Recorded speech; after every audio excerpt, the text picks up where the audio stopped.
வாங்க இன்றைக்கி புடலங்காய் பொரியல் ஈஸியாக எப்படி செய்யலான்னு பார்க்கலாம். அதுக்கு வந்து எண்ணெய் ஊற்றிக்கலாம், 1 ஸ்பூன் கடுகு சேர்த்திக்கலாம், 1 ஸ்பூன் உளுத்தம்பருப்பு சேர்த்திக்கலாம், 1 ஸ்பூன் அளவுக்கு கடலைப்பருப்பு சேர்த்திக்கலாம். இது மூணுமே நல்லா பொரிஞ்சு வரட்டும். நல்லா பொரிஞ்சு வந்ததுக்கப்புறமா 2 பெரிய வெங்காயத்தை பொடி பொடியாக கட் பண்ணி வச்சுருக்கோம். அப்புறம் 2 கொத்து கருவேப்பிலை எடுத்துருக்கோம், ஒரு 4 பச்சை மிளகாய் எடுத்துருக்கோம்.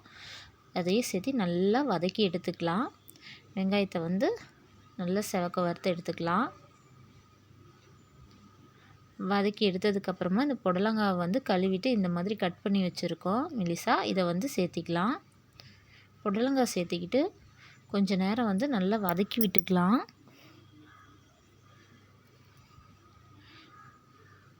நல்லா வதக்குனதுக்கப்புறமா 1/2 ஸ்பூன் அளவுக்கு மஞ்சத்தூள் சேர்த்திக்கலாம். 1/2 ஸ்பூன் போதும். இப்போ இந்த புடலங்காய்க்கு தேவையான அளவுக்கு உப்பு சேர்த்திக்கலாம். உப்பு சேர்த்துனதுக்கப்புறமா நல்லா வதக்கி விட்டுக்கலாம். கொஞ்சம் நேரம் வதக்கினதுக்கப்புறமா நம்ம தண்ணி சேர்த்திக்கலாம். நல்லா வதக்கியாச்சு. இப்போ புடலங்காய் வேக வைக்கிறது கொஞ்சமாக மட்டும் தண்ணி சேர்த்துனா போதும்.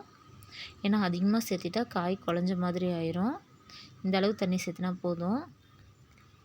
சீக்கிரமாகவே புடலங்காய் வெந்துடும், ரொம்ப நேரம் எடுத்துக்காது. இது வேகட்டும். இப்போ பார்த்திங்கன்னா தெரியும், ஊற்றின தண்ணியெல்லாம் சுண்டிருச்சு, காயும் நல்லா வெந்து வந்துருச்சு. இப்போ வந்து ஒரு 1/2 மூடி அளவுக்கு தேங்காய் திருவி வச்சுருக்கோம், அதை சேர்த்திக்கலாம். தேங்காய் சேர்த்திட்டு நல்லா கிளறி விட்டுக்கலாம். பார்த்திங்கன்னா தெரியும், இந்தளவுக்கு நல்லா கிளறி விட்டுக்கலாம். அவ்வளோதாங்க, புடலங்காய் பொரியல் ரொம்ப ஈஸியாகவே ரெடி பண்ணியாச்சு. நீங்களும் செஞ்சு பாருங்கள்.